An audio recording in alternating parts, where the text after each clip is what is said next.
Millions of Filipino voters began casting ballots on Monday to elect a new president, vice president and around 18,000 local and national positions. 5 candidates are vying to succeed President Benigno Aquino III. Tough-talking City Mayor of Davao, Rodrigo Duterte, led the pre-election polls thanks to his campaign to crack down on crime and corruption. I hope it will be Duterte. About 120,000 police officers have been deployed to guard polling stations and prevent violence that has traditionally tainted the country's elections. We hope that it will be orderly.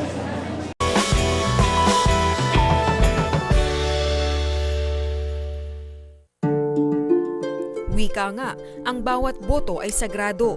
Ito ang nagbibigay sa atin bilang mga mamamayang Pilipino na pumili ng mga mamumuno sa atin. Sa ganitong paraan, masasabi rin na sa ating masusing pagsusuri, nakasalalay ang patutunguhan ng bansa. Ngunit sino ba ang mga kwalipikadong bumoto? Unang-una, ang pagboto ay hindi karapatan, bagkus ito ay isang pribilehiyo. Ibig sabihin, hindi lahat ng Pilipino ay saklaw ng pagganap ng tungkuling ito. Ayon sa ating saligang batas, ipinagkakaloob lamang ito sa mga mamamayang may ganap na tangan ang mga kwalipikasyong ito. Residente ng Pilipinas, may edad na hindi bababa sa 18 taon sa araw ng halalan.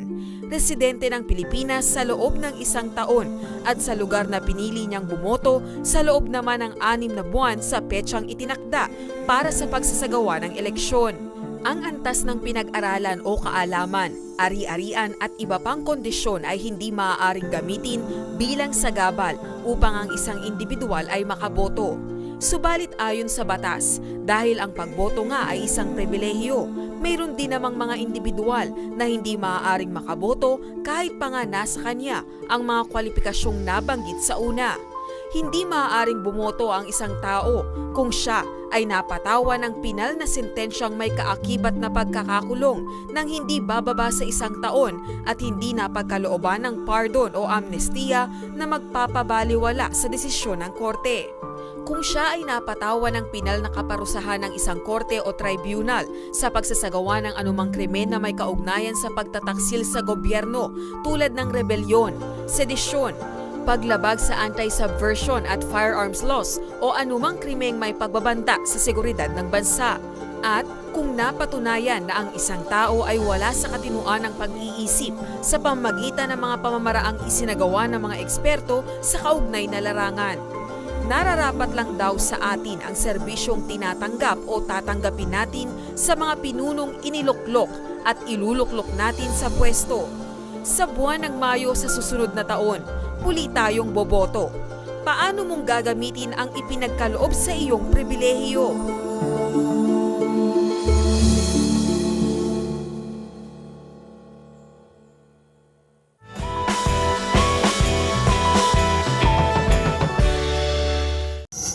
It's illegal to buy and sell votes. But for many years, this has been the norm in Philippine elections. In-experience ko na rin yung pagkataas bumoto, simple kang aabutan, gano'n. Sabi-sabi lang punta tayo doon, meron daw dito abutan, mga gano'n. Yung iba kasi katira pera na yan eh. Hindi man nila alam kung sino iboto ko. Tanggap lang sila ng tanggap. For 2 decades now, politicians have been hiring Juan as POOK leader, in charge of buying votes for them. On the night before Election Day, POOK leaders go to a known bailiwick of their patron's opponent. They pay voters there 1,000 pesos each to stay home and not vote. Kakausapin na kung ilan yung botante sa pamilya nila. O, kung ilang kayong botante rito, wag na lang kayong bumoto, babayaran na lang namin kayo. Kasi alam namin na ang iboboto nila yung kalaban namin. On Election Day, POOK leaders tell voters to go to a specified place before casting their ballot. Their names are listed down before they are given instructions on what to do. At the precinct, voters must discreetly show their failed ballot to the watcher, who is also hired by Juan's candidate. Kahit nga minsan yung mga teachers, alam, may ano rin yan, nabibigyan. Tapos, pagdating mo nung pag nakaboto ka na, may indelible ka na, pupunta ka na ulit sa lugar na, saka babayaran. Those who vote for one's client, a candidate for mayor, get 1,000 pesos. Watchers are paid 300 pesos to make sure voters deliver on their promise. Watchers are also required to vote for one's candidate. Pag nanalo yung kandidato mo, pwede kang maging empleyado ngayon ng munisipyo. Matatanggap ka agad kasi nakatulong ka ng ano. Juan doesn't think there's anything wrong with what he does. Kung hindi namin gagawin yun, kalaban lang namin ang gagawa. No, tinatapatan lang namin na gano'n. CNN Philippines talked to some people who admit to selling their votes or say they know, quote, someone who does. Sa sobra sigong kahirapan, di ba? Kailangan ng pera. Lalo na yung mga mahirap, madali mabibili. Pera din po yun ng bayan, di po ba? Hindi naman po galing sa bulsa nila yun eh. A 2018 study by the Ateneo School of Government shows about 40% witnessed vote buying in their community, while 20% admitted to actually selling their votes. Of those who admitted to selling their votes, 2 of 3 said they voted for the candidate who gave them money. Kung tumanggap ka ng pera, kailangan mo din talaga silang iboto. Kawawa naman din kasi. Ronald Mendoza, Dean of the Ateneo School of Government, says vote buying is more rampant in areas where the battle among candidates is neck and neck. I think actually vote buying decides who wins in those intensely competitive areas. Mendoza notes many Filipinos sell their votes not just because of poverty.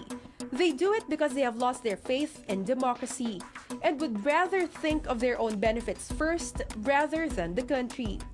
Pero kung maling tao ang ilagay natin dyan, the possibility is that they will begin to rationalize, oh, because I spent so much getting elected, then I must somehow get that back. And it's okay to get that back because sa akin din naman ang takbo nyo eh. During elections, all Filipino voters stand on equal footing. All of us, rich or poor, the influential and the powerless, get only one vote each. One ballot may seem too little to affect change. But if majority of Filipinos resist the politics of money and vote wisely, we may just make a difference and together move the country forward. Joyce Ila, CNN Philippines. Sa isang demokratikong bansa tulad ng Pilipinas, ang halalan ay isang mahalagang sandali. Isa itong pagkakataon para marinig ang boses ng bawat mamamayan. Ang pagboto ay hindi lamang isang karapatan, kundi isang responsibilidad. Dito natin pinipili ang mga lider na mamumuno sa atin, magpapasya para sa ating kinabukasan at maghahatid ng pagbabago. Ang isang responsableng botante ay nagsasaliksik at nagsusuri. Hindi lang tayo bumoboto dahil sa popularidad o pangako, kundi dahil sa plataforma at track record. Ang eleksyon ay isang pagkakataon upang baguhin ang kinabukasan ng ating bayan. Huwag nating sayangin ang ating boto. Bumoto ng matalino, bumoto ng responsable, bumoto para sa kinabukasan. Ang ating boto ang ating kinabukasan. Huwag sayangin ang karapatang bumoto.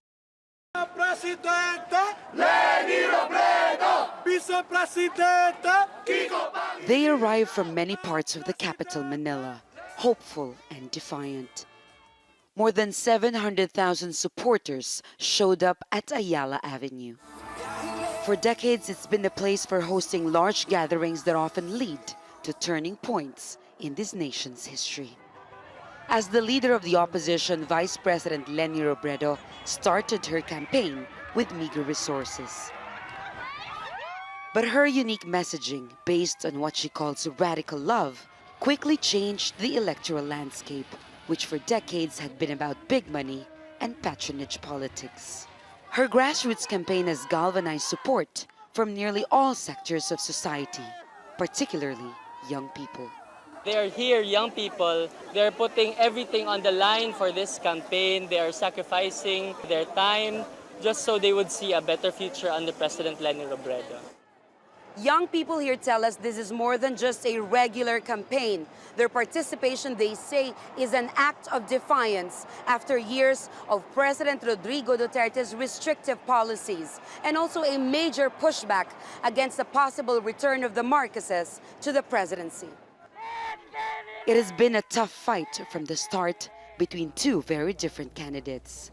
Robredo is a widow and a human rights lawyer, while her political rival, Bongbong Marcos Jr., is the son of the late President Ferdinand Marcos, who was ousted in a popular revolution in 1986. The Marcos name has long been synonymous with decadence and abuse of power. But Bongbong has been leading opinion polls here for months, though many experts say they may no longer reflect the realities on the ground because from house-to-house campaigns to flash mobs to so-called volunteer truth armies fighting disinformation, many say Robredo's campaign has become a people's movement. And on Monday, Filipinos will decide whether all this will have been enough for Robredo to win an election that is seen as the most consequential in recent history. Jamela Alindogan, Al Jazeera, Manila.